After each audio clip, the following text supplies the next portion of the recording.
नमस्कार मंडळींनो. ज्येष्ठ नागरिकांना ₹7,000 महिना. हो, ही बातमी खोटी नाही. हा व्हिडिओ फेक नाही. कारण सरकारकडून अधिकृत राजपत्र याबाबतीत जाहीर करण्यात आलं आहे. ऐकायला हे खोटं वाटतं, परंतु हे खरं आहे. याची सगळे प्रूफ आजच्या या व्हिडिओमध्ये मी दाखवणार आहे.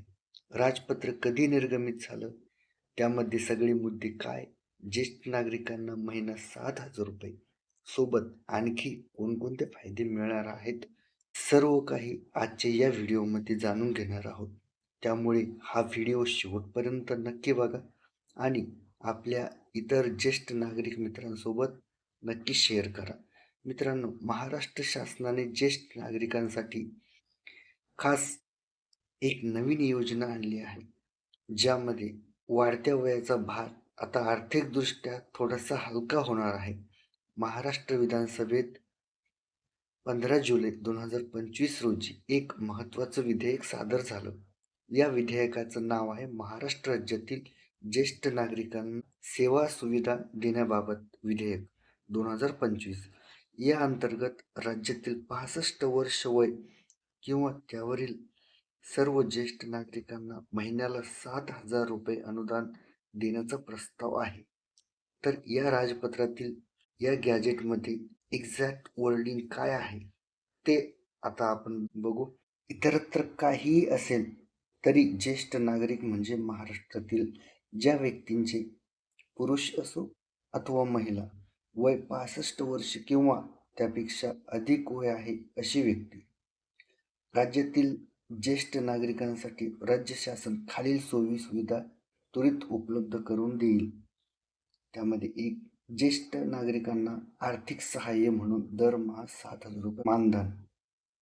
ज्येष्ठ नागरिक आजारी झाल्यास त्यास ₹5,00,000 शासकीय आणि निमशासकीय रुग्णालयात मोफत आरोग्य सेवा. 3, ज्येष्ठ नागरिकांना दरवर्षी महाराष्ट्र दर्शनासाठी ₹15,000 पर्यंत अनुदान. 4, ज्येष्ठ नागरिकांना वारसा नसल्यास किंवा वारस यांचा सांभाळ करीत नसल्यास शासनामार्फत ज्येष्ठ नागरिकांची राहण्याची व जेवणाची इत्यादी सर्व व्यवस्था करेल. ज्येष्ठ नागरिकांच्या विविध समस्या व तक्रारींचे निवारण करण्यासाठी टोल फ्री क्रमांक चालू केला जाईल. आता यासाठी अर्ज करावा लागेल का? करावा लागला तर तो कसा करता येईल, याची प्रक्रिया काय असेल? तर मित्रांनो, अर्जाची प्रक्रिया आता जास्त करून ऑनलाईनच असणार आहे. अशी माहिती आली नाही की एक प्राथमिक माहिती आहे. अर्ज जर ऑनलाईन करायचं झालं तर तो तुम्हाला घरबसल्या करता येईल. ऑफलाईन करायचं झालं तर तहसील कार्यालय, जिल्हाधिकारी कार्यालय या ठिकाणी करता येऊ शकतो. तुम्हाला डॉक्युमेंटमध्ये वयाचा पुरावा लागेल, रहिवासी पत्त्याचा पुरावा लागेल, तुमचे ओळखपत्र लागेल इत्यादी पत्रे मागितली जाऊ शकतात.